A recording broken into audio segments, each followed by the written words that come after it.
Hey everybody, time to put in to practice what we've learned in both chapters 8 and 9. Because I'm choosing exercises 38, problems number 1 through 4, A, because they're somewhat long and complicated, B, they also bring in a lot of the vocabulary that we've been recently exposed to, and then C, most importantly, they're dealing with a lot of the grammatical concepts, mainly from chapter 9, but some of them are resurfacing from 8. So it's time we tackle these. So let's read this aloud in Greek first. U radion estin e heriskein ten ornen e lambanen autein. So let's look at what's going on. Not, that's that negator that works with the indicative. If it were infinitive, it would be me. Radion, well, that means easy. We have radios, not easy to write as an adjective. So that omicron nu ending tells us it's either masculine accusative or maybe neuter nominative accusative vocative. When we see this st, we've seen this before. We're probably going to see this as a neuter nominative singular, meaning it is not easy. That seems most likely. Why do we have this accent on the ultima when we also have an accent here? Is this a typo? Well, no. Remember, st is an enclitic. So that it's leaning on this, and then because this had a accent in position 3, it easily could accommodate this extra kind of enclitic acute on the ultima. So that's why we have that. That's because estin is enclitic. And note that estin itself doesn't have an accent. Why do we have that nu? Well, that's because it's preceding this vowel. So everything has a reason, but you can see there's a lot of rules going on already just in the first 3 words. So it is not easy. And then what was A? Sorry, no iota subscript. Just a smooth breathing and acute accent. This was the operator or, a connector. So, but remember that if we had an A situation, which since we've read the whole sentence ahead, we already know that we do, this is going to be an either-or scenario. So we'll want to translate that as either. So it is not easy either, heriskein. Well, what kind of form is this? Not easy would take an infinitive. Is this infinitive? Well, yes, because we have this ain ending. Remember, that's originally from e plus epsilon nu, but that doesn't really matter. And then we have a persistent accent right there. So heriskein, to find, to discover. This was new vocabulary in chapter 8, I believe. So it is not easy either to find the bird, what kind of bird this is. Maybe it's the mythical phoenix. Maybe it's just a bird that's escaped from Aphrodite's home. Who knows? But it's not easy either to find the bird or, so that's pairing up with that first either, or to capture, autein, it. Well, how do I know it's it? It's feminine, accusative, singular. We know that by its morphology. Well, we know also from the article here, but we should know from the vocabulary that ornes can be, or at least is in this case, feminine. So autein is working with it. It's referring back to what kind of use of autein is this? Is this intensifying? Well, no, because it would have to be right next to this. It'd have to be in the action. Autein, tein ornen, or tein ornen autein, the bird itself. So it's not intensifying. Is it a pronoun? Well, pronouns act on their own, and this is working with this, but it does fill its own grammatical function. This is the direct object of heriskein, and this is the direct object of lambanen. So yes, that's what it is. It's going to be a pronoun. Yes, check. And that's how we know it's going to be her. But then in English, we don't refer to animals generally with gender. We'll call it it, even though for the Greeks it is feminine. For English, we tend to make that a neuter kind of thing, not it. So it is not easy either, or either, depending on where you're from, to find, to discover the bird, or maybe neither nor, or to capture it. Neither nor, either or is a question of polarity. That's an interesting grammatical and linguistic concept that we can't get into here, but either, not either, and or is going to be fine for right now. No need to get too fancy. Let's move on to the next example. Hos strategos autos angele te nikein ente agora.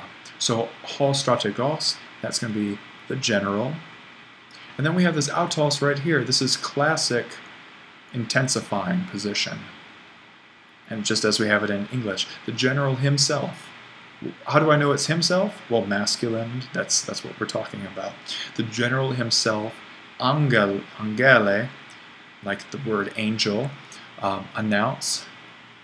We haven't gotten too many of those double gammas, but remember that in transliteration we'll want to make it an ng. We're really getting a kind of like an enye sound here out of this sound.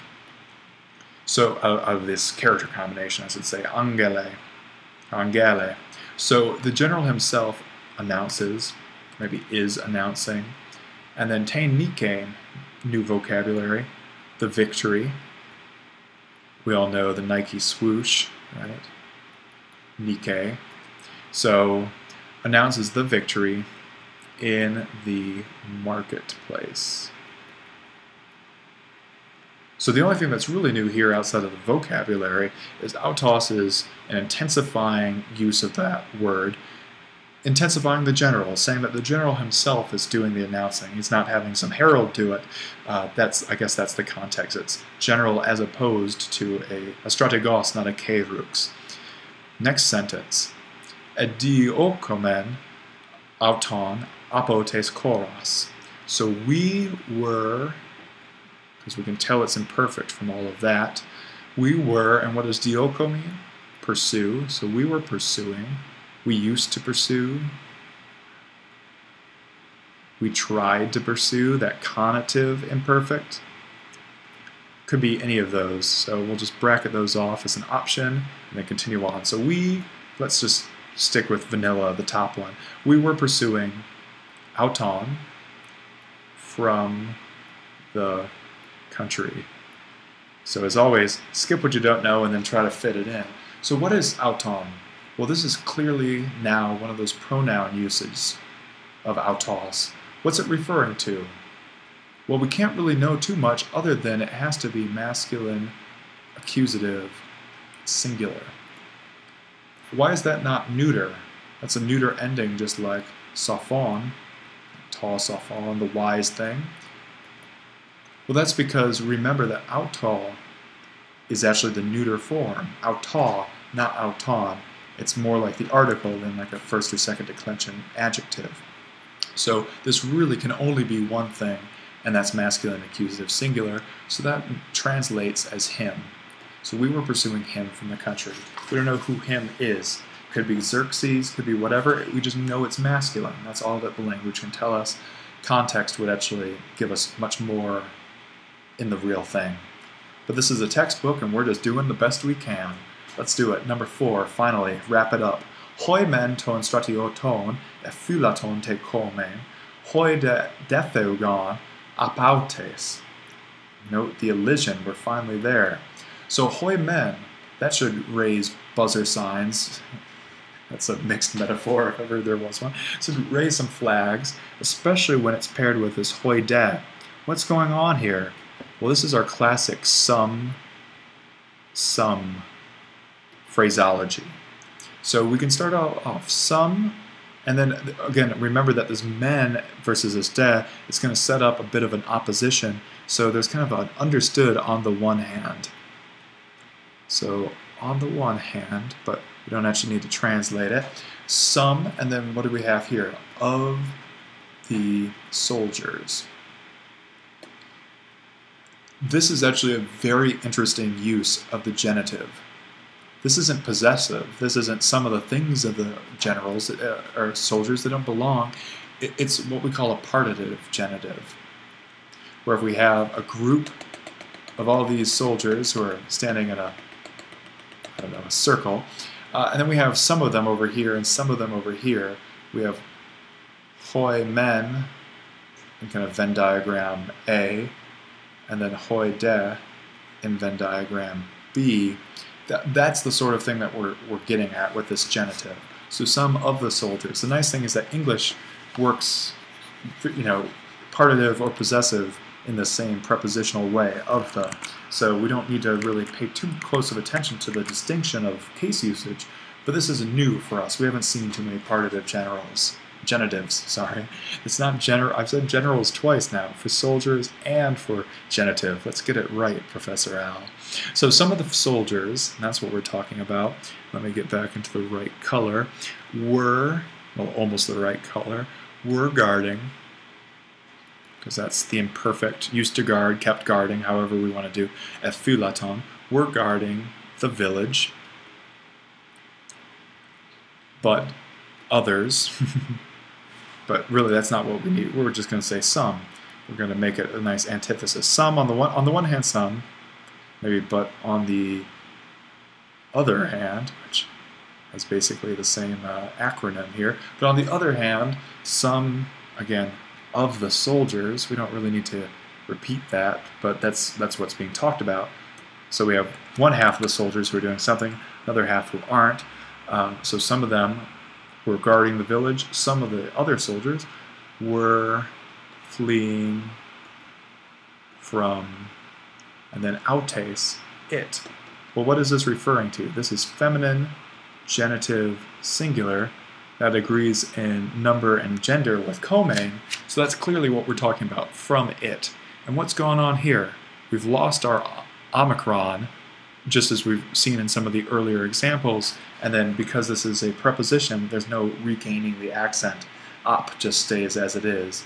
Here we also lost the epsilon of de in front of this epsilon, but nothing happens here. It's monosyllabic. You can't do anything.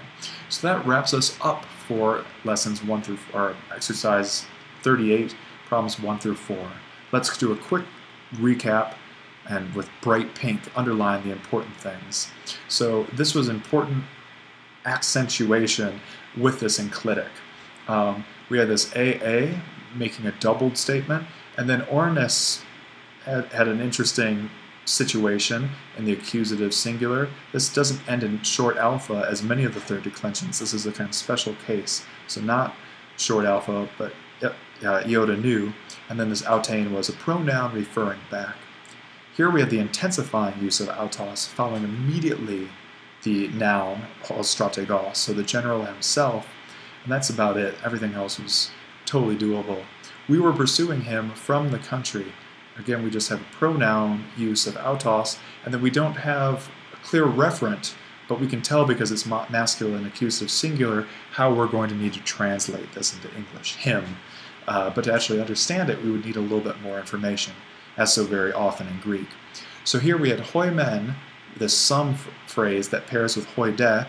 Here we have the de being elided just like the apo in front of these words that begin with vowels. And then we have this partitive genitive, new but nothing really tricky because it works just as in English.